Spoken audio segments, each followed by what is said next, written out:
Hello, fellow agitators. This is ZacharyGittrich of Agitation Rising, your source for local leftist independent journalism in Central Illinois and beyond. We have a great show for you today. We're going to be going over the case of Taylor Brown, an 18-year-old African-American woman who was arrested by Normal Police Department officers with the videos of her arrest going viral. So last year, February 9th, 2023, following a suspicious fire at her residence, Taylor Brown was at the Normal Police Department waiting to be interviewed by detectives. After several hours of waiting for a detective to arrive, she chose to leave the police station as she hadn't been charged with anything.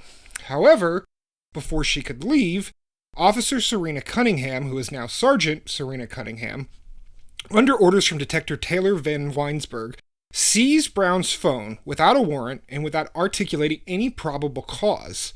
Now, again, the videos of this arrest went viral. Brown resisted, leading to an intense scuffle between Brown and 6 Normal Police Department officers. Brown can be seen as having physically attacked at least 2 of the officers that were attacking her as they attempted to seize her phone and subdue her. Before and during the unwarranted seizure, Brown was on the phone with her mother, a Chicago police detective. Now, Brown's phone was seized, and she was arrested for aggravated battery of a police officer and resisting arrest. Yet, in a shocking turn of events, Brown was released from the McLean County Jail hours later with no bond and no charges whatsoever. Her cell phone was later returned to her. The Normal Police did attempt to get a warrant, but based on my investigation, the McLean County State's Attorney never actually filed for a search warrant with a judge. And this is all shocking. I've been covering policing and criminal justice for many, many years now, and regardless of what you think of the police, regardless of whether you think the police trying to get her phone was legitimate or not, whether you think this arrest was legit or Taylor Brown was legitimately defending herself, regardless of all that, the police and criminal justice system really do not like when you attack police officers. So the fact that she was released with no charges and no bond is very unorthodox and raises a lot of red flags. And this was so sus that in May of last year, the McLean County State's Attorney recused itself from this investigation because of an unknown conflict of interest. This investigation includes the crimes aggravated battery of police officers, resisting arrest, and arson. The state's attorney hasn't said what the conflict was. It could be something that accidentally occurred during the course of the investigation, or it could be something perfidious. We simply don't know. Regardless of what the conflict is, if a conflict exists, then the state's attorney should recuse itself, so this was the right thing to do. But I'd still very much like to know what the conflict was, and I hope we can find out at some point along the way. After Brown's arrest, she filed a federal civil rights lawsuit against the Normal Police Department, alleging she was falsely arrested, illegally had her phone seized, and was battered by Normal police officers. She had a well-respected attorney, Abby Bacos, representing her. They did interviews, lots of grandstanding, and the videos Agitation Rising released from her arrest went viral with lots of different channels giving commentary on our videos. But we haven't really heard much about this case since then, until recently. On January 17th, 2024, so just a few weeks ago, Brown was charged with 2 counts of aggravated battery of police officers.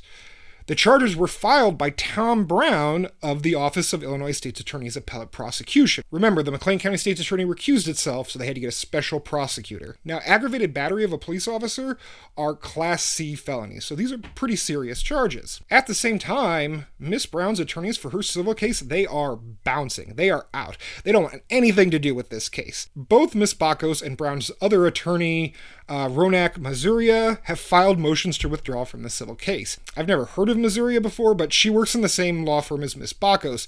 But Bacos is not some second-string attorney. She's not some ambulance chaser. I know an attorney that has worked with Ms. Bacos in the past, and she is a legit, well-respected civil rights attorney. These motions to withdraw are going to be ruled on in a court hearing on February 16th, but because of attorney-client confidentiality, we're unlikely to learn any new details about specifically why these attorneys are bouncing on this case. Now, we'll also have to see whether Miss Brown has a different attorney to represent her in the civil case or not. If she doesn't, then this civil case will likely be thrown out. Again, Agitation Rising is going to try and be there, and we will report on the outcome as soon as we hear about it. So, Brown was charged with 2 counts of battery of police officer based on the body cam footage that we saw. But there has been next to no information released about the whole reason Miss Brown was even at the police station in the first place. And that's because a fire occurred at her house. In fact, Agitation Rising is the only news outlet that has even continued to investigate this fire. So last year, in an exclusive bombshell interview, Taylor Brown's former roommate, Ashantis Davis, accused Brown of committing arson and starting the fire at the house that night. You can check out the interview at the links in the description below, but the TLDR version is earlier that night, prior to the fire occurring. There was a domestic incident between Taylor Brown and another roommate. So at this time, there are 4 black women living in this house. One of the women wasn't even there in town, and we did reach out to her, but she declined to be interviewed. The other roommate present that night has not given permission to use her name, so we're just going to call her Z. And this is who the domestic incident happened between, Taylor Brown and Z. So this domestic incident was based off of an argument over a planned trip to Puerto Rico. Z no longer felt comfortable going with Brown, and the Airbnb was in Z's name. She didn't want to go. She wanted to cancel the Airbnb because she didn't want to be liable for any damages Brown could have done or might have occurred. According to Miss Davis, she tried to intervene between the two. She alleges that Taylor tried to force herself into Z's room, that Z held a knife up to defend herself. Again, you can go watch the video or read the article if you want the full story. Eventually, the police arrive and split everyone up. They apparently did not have enough evidence to charge anybody with domestic battery. However, Z decided that she was going to leave the house and stay with a friend in Peoria. As she left the room, and this is important, she locked her door. This is noted in the incident report by the officers present. A couple hours go by, and it's just Miss Brown and Miss Davis in the house. Miss Davis's room was in the basement, while Miss Brown's, Z, and the other unnamed roommate are all on the second floor. Miss Davis says she started to hear a fire alarm go off, and went to check on what was going on. She went up to the second floor, and saw Miss Brown inside of Z's room, the very room that was locked a few hours later, attempting to put out 2 fires in the room. To be clear, Miss Davis did not witness Brown start the fire. That's very important. Brown would later admit she did break into Z's room because she wanted to give her clothes back. Now, if you ask Brown, and again, we have reached out to Taylor Brown and asked for an interview, and we'll continue. If you want to come on, we'd be happy to interview you, Miss Brown. But Brown will likely state the fire was caused by other means. At one point, she was telling Miss Davis that Z often left an extension cord on her bed. Extension cords are known to start fires. Brown also admitted in text messages with her roommates that she took a decorative candle that was normally outside Z's room and placed it into her room for some reason.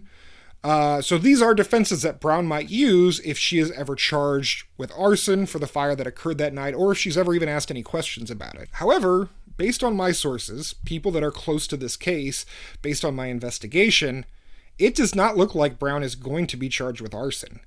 The special prosecutor, Tom Brown, submitted evidence to a grand jury, who came back with a bill of indictment against Taylor Brown for the 2 charges of aggravated battery of a police officer. Either the special prosecutor never submitted evidence of arson to the grand jury, or the grand jury did not believe there was sufficient evidence to charge Miss Brown with arson. Prosecutors often will not move forward with a case unless they're very, very sure that they can get a conviction. And out of all this, outstanding questions remain.